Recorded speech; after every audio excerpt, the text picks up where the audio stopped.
Vous entrez dans l'univers de Voix sauvages, le podcast natif qui retrace les itinéraires de vie inspirés de la nature. Les personnes que vous allez rencontrer ont toute une ligne directrice commune, la nature pour inspiration.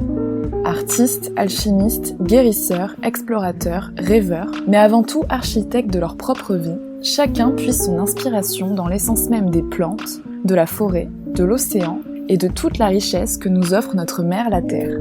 Reconnexion à la nature sauvage et au vivant, voyage initiatique, conception de projets positifs, philosophie du vivant, je vous invite à passer quelques minutes suspendues aux côtés de chaque invité pour découvrir leur histoire, leur parcours et leurs projets, en espérant vous inspirer à votre tour à bâtir vos propres rêves d'enfant. Je suis Marion et je vous souhaite la bienvenue sur Voix sauvages. Je suis plus qu'heureuse aujourd'hui de vous publier mon échange avec Eugénie Picone. À 22 ans, cette rayonnante jeune femme a créé un jardin permacole et vivant pour fédérer l'humain, cultiver l'amour et fertiliser mille et une idées. Voilà comment je peux résumer son projet suite à notre rencontre, sans forcément d'étiquette précise ni case à cocher. Simplement une histoire, une personne et un projet placés sous le signe de l'amour, des idées intuitives et surtout de la créativité sans limite.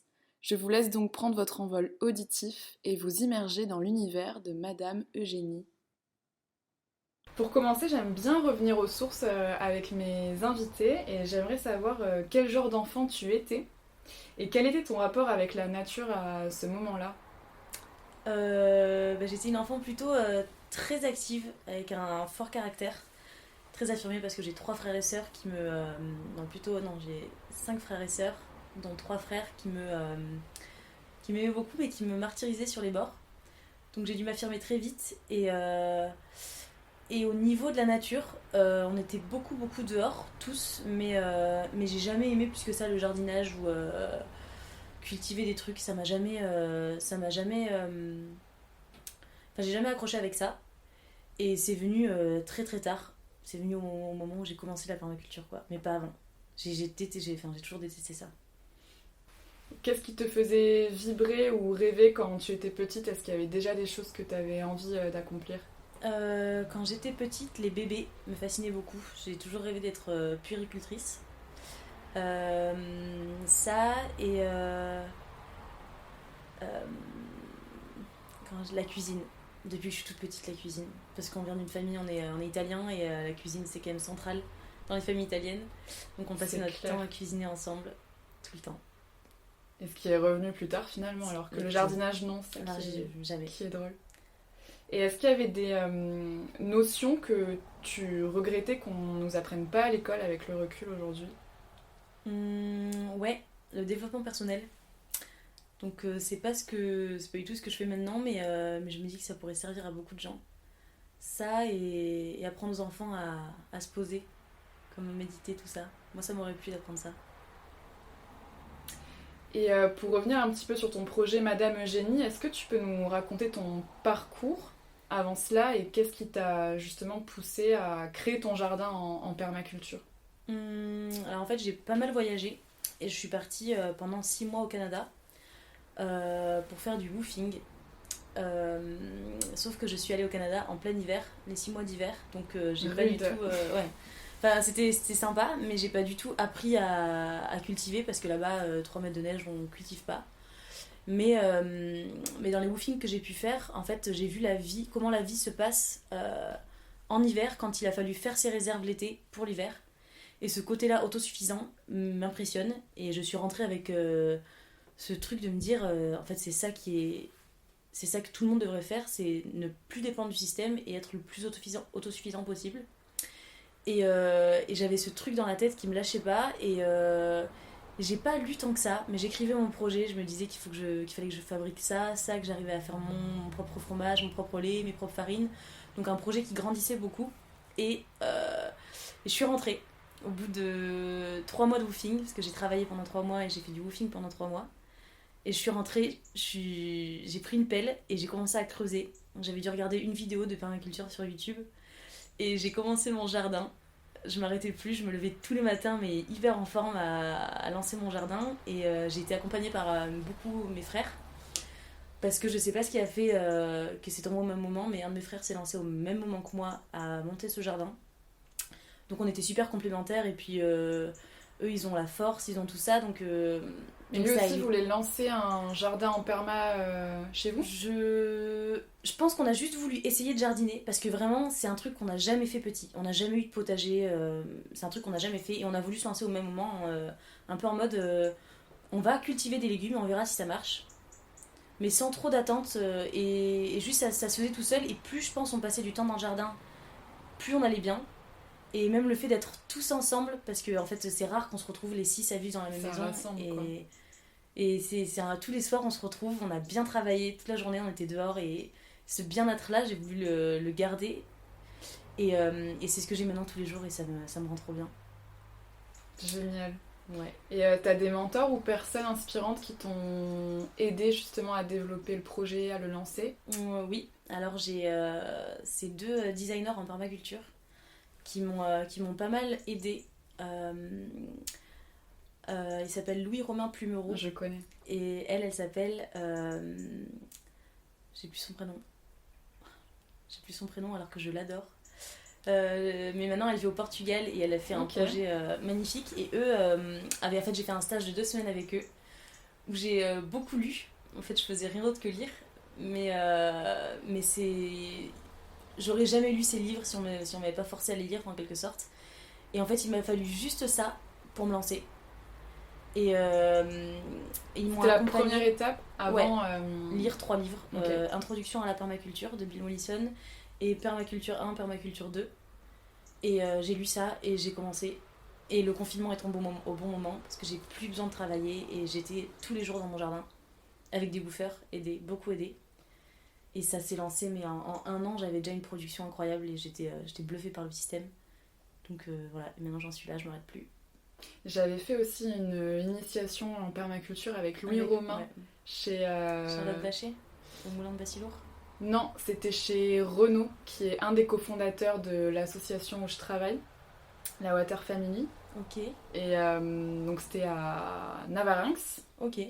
Et on est venu un week-end, et il nous a fait un petit peu donner les bases de la permaculture, la philosophie de la permaculture. Bill Mollison nous en a parlé, des livres qu'il nous a recommandés.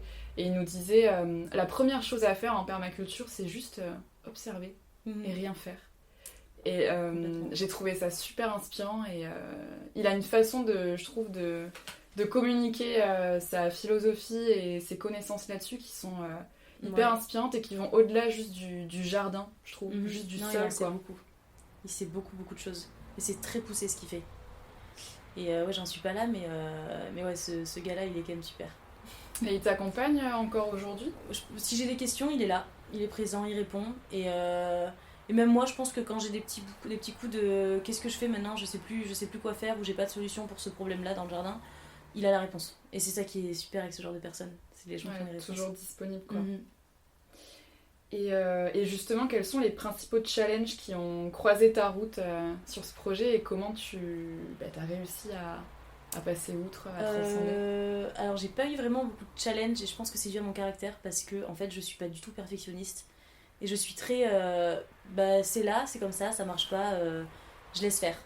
Donc quand un arbre est malade, malheureusement je le laisse tomber malade, mais je remarque qu'en général il reprend vie tout seul. Donc au niveau de ça, j'ai jamais de problème, tout est fluide tout le temps. Même je croise plein de gens qui ont des problèmes de limaces dans leur potager. Moi j'ai pas une limace. Du coup, mais tu as des poules.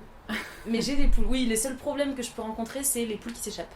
Parce que une fois que j'ai bien travaillé, j'ai pris la journée entière à remettre mon jardin bien en place, tout propre, il suffit qu'une poule s'échappe et le jardin est ravagé. Mais mis à part ça, en fait, je le vois comme un bénéfice, parce que ça retourne la terre, ça mélange toutes les matières organiques ensemble, donc moi je repasse derrière et le jardin est encore mieux qu'avant, donc en fait, j'ai jamais de problème. Mais ça, c'est le fait de justement, je fais rien et je laisse faire. C'est quelque chose que tu as appris dans ces livres-là, ou qui est que intuitivement, en fait, je pense intuitivement. Ouais. Puis c'est aussi des fois par manque de temps, parce que je fais plein de trucs différents. Et des fois, j'oublie de faire ça, et je vois qu'en fait, en le laissant, ça pose pas de problème. Voire, ça crée des choses encore mieux. Donc maintenant, c'est devenu une routine, et je fais plus attention. C'est génial. Bah, c'est clairement la philosophie de la nature, quoi, qu'il n'y a pas besoin de la main de l'homme, ou que très peu, quoi. Et t'organises beaucoup d'ateliers maintenant? Ouais, maintenant, j'en organise pas mal. Alors, je fais de temps en temps des ateliers jardinage. Je me sens pas légitime de proposer des ateliers de permaculture parce que je pense pas avoir assez de connaissances, ou du moins assez poussées pour enseigner ça aux autres. Mais je propose aux gens de venir jardiner avec moi quand en faisant, quoi. Ouais, exactement. Mais c'est que de la pratique. J'explique ce que je sais et ce que j'ai pu apprendre toute seule au fil des années. Mais ça fait que 2 ans que je fais ça, donc non plus, j'ai pas non plus énormément de choses à leur apporter.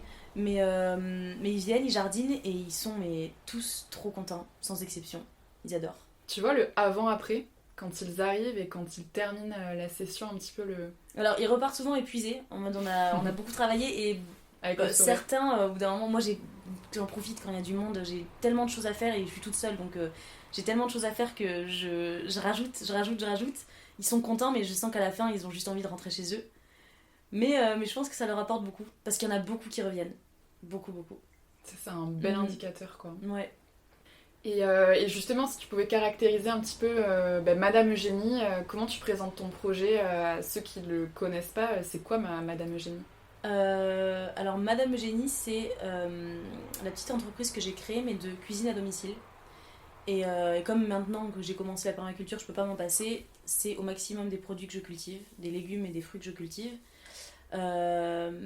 Mais en fait, j'ai tellement d'idées que ça dévie sur des ateliers de yoga avec des repas.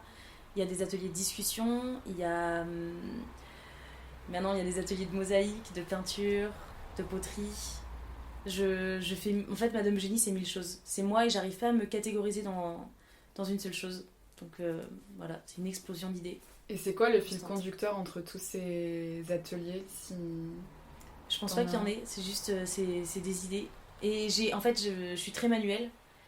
J'aime tout faire, et j'ai l'opportunité d'avoir déjà un grand terrain, du matériel que je trouve facilement parce que les brocantes, parce que des bons plans, parce que des contacts. Et je me dis, si personne propose ça, les gens connaîtront jamais. Enfin, je me dis qu'il n'y a pas besoin de payer de tout le temps payer pour apprendre quelque chose de nouveau. Donc, moi, j'ai l'opportunité de faire ça, j'ai le temps, je prends le temps de le faire en tout cas, et j'ai envie de le proposer aux autres. Et moi, ça me fait tellement de bien que j'ai besoin que les gens ressentent ce bien-être que j'ai tout le temps. Ouais, c'est vraiment une question de partage aussi, beaucoup de ce que tu vis à travers ce projet-là aussi, quoi. Ouais. Moi, je pars du principe que, par définition, la nature, elle est résiliente. Peut-être que c'est quelque chose que tu partages aussi. C'est-à-dire résiliente? Dans le sens où, comme tu disais tout à l'heure, elle n'a pas forcément besoin de nous pour... tu vois, un arbre qui est mort, finalement, il va aller transmettre toutes ses vitamines, ses minéraux à un autre arbre qui en a besoin. Ou quand un arbre est mort, en fait, il redonne aussi la vie derrière. Donc après, je suis pas trop experte sur ce sujet-là, mais c'est plus dans le sens où n'importe quel écosystème est capable de se régénérer après des années où justement un terrain est laissé en friche et où il n'y a plus d'activité humaine néfaste dessus. Donc c'est plus la capacité de pouvoir... c'est un peu l'image du phénix, quoi. Ouais. On va dire. Et est-ce que toi, dans ta vie, justement, tu as dû faire quel choix personnel tu as dû faire pour en arriver là aujourd'hui, mais même de façon personnelle et pas forcément que lié au projet? Quel choix j'ai dû faire dans ma vie pour... Ouais, est-ce qu'il y a des choix qui ont été difficiles à prendre dans ta vie, mais qui t'ont poussé à être là où t'en es aujourd'hui et à être celle que tu es aussi? Pas du tout. Parce que... je crois beaucoup en Dieu. J'ai la foi, et je me suis toujours vue dans une bulle, une petite bulle où il m'arrivera jamais rien. Et du coup, j'ai peur de rien déjà.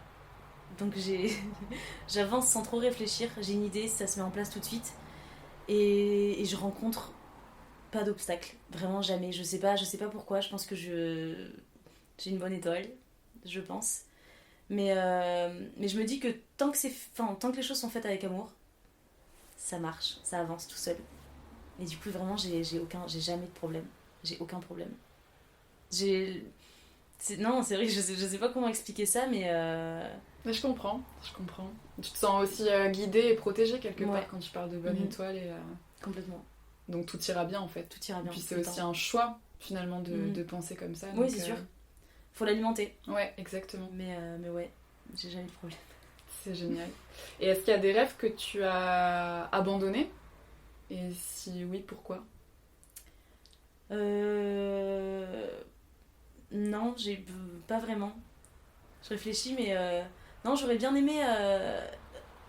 Mais je m'aime pas parce que je suis tellement jeune que je vois mille possibilités.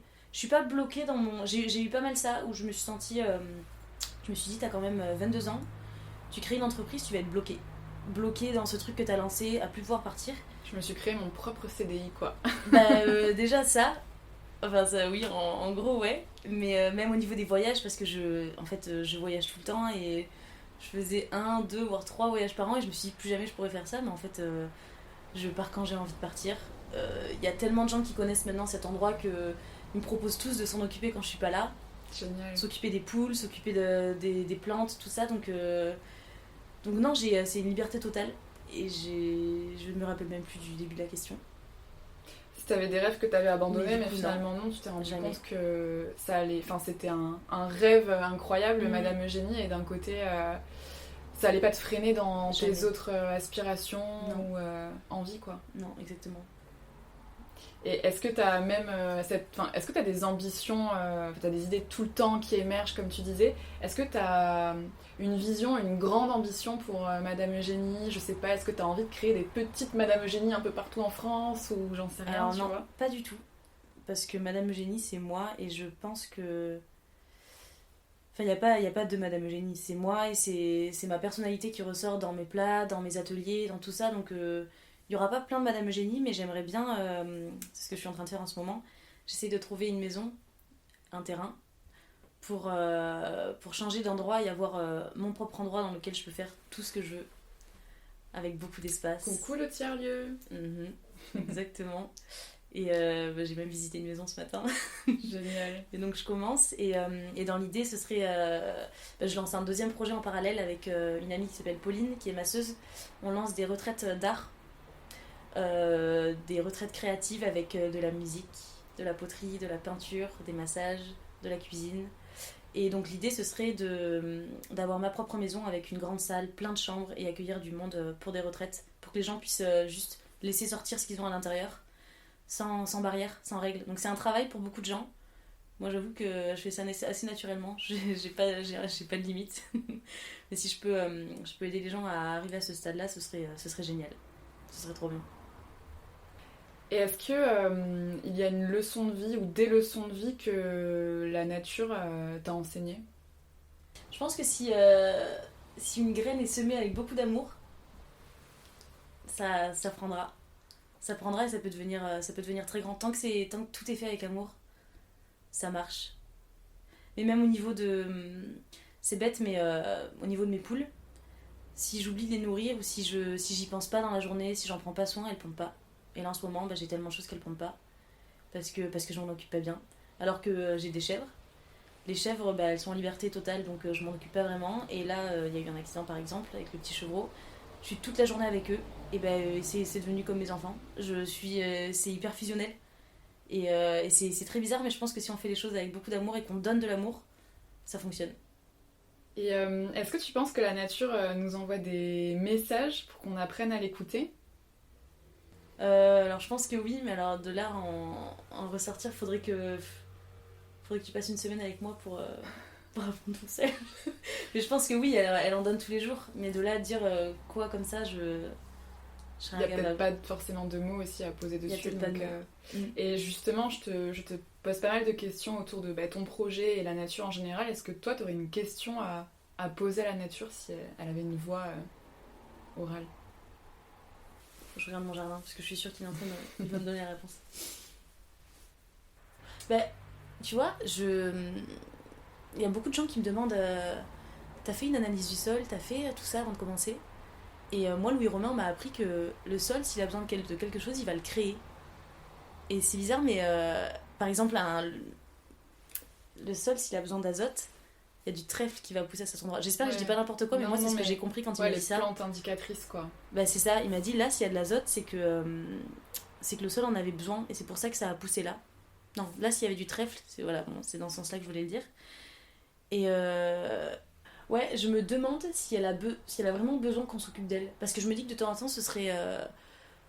Je pense qu'elle en a besoin, comme n'importe qui. Comme un humain a besoin de soutien, une épaule pour s'épauler. Et je pense qu'elle a besoin de nous, d'un côté. J'en sais rien, mais j'aimerais bien savoir si c'est le cas.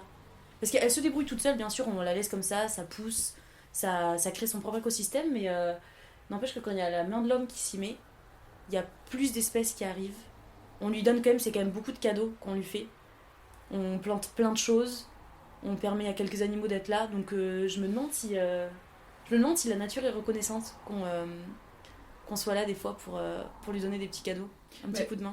Déjà de base, je me dis, nous-mêmes humains, à la base, on fait partie de cet écosystème-là, tu vois. Donc rien que ça veut dire que quelque part, on est forcément utile à elle, puisque... Enfin, utile pour elle, puisque non, c'est sûr. Dans un écosystème, j'ai pas la définition en tête, mais c'est que tout le monde se répond ensemble et interagit ensemble et fait que ça fonctionne, et c'est un cercle, un cycle, mais... Et je dis ça dans le sens où il y a beaucoup de gens qui disent la nature n'a pas besoin de nous, on pourrait partir, elle serait bien mieux sans nous, mais en fait je suis pas convaincue. Maintenant que tu poses la question, j'y avais jamais pensé, mais maintenant que tu poses la question, ça me paraît évident qu'en fait on s'apporte mutuellement. C'est juste qu'on a peut-être perdu aussi la bienveillance qu'on a en fait de base, tu vois, intuitivement avec elle, et c'est possible. On se perd un petit peu dans le tumulte de ces vies modernes en fait, mais qu'à la base, oui. Ouais, je crois aussi en ça. Et quelles sont les valeurs qui t'animent aujourd'hui et qui te permettent d'aller de l'avant chaque matin ? Les valeurs, je l'ai déjà dit 20 fois, mais l'amour. Parce que c'est là depuis pas longtemps. Je fais de plus en plus les choses avec mon cœur. Et je donne beaucoup de ma personne. Et bizarrement, ça me demande aucun effort. Et ça m'apporte beaucoup. Donc rester dans l'amour au maximum. Et éviter d'alimenter ce qui est mauvais. Parce que j'ai lu un livre récemment qui était hyper inspirant. Et en fait, je vais me recopier tout ce qu'il disait de... C'était lequel ? C'est L'âme du monde. Donc je sais plus de qui, mais ouais, il disait ça, de pas alimenter ce qui est mauvais et d'alimenter ce qui est bon.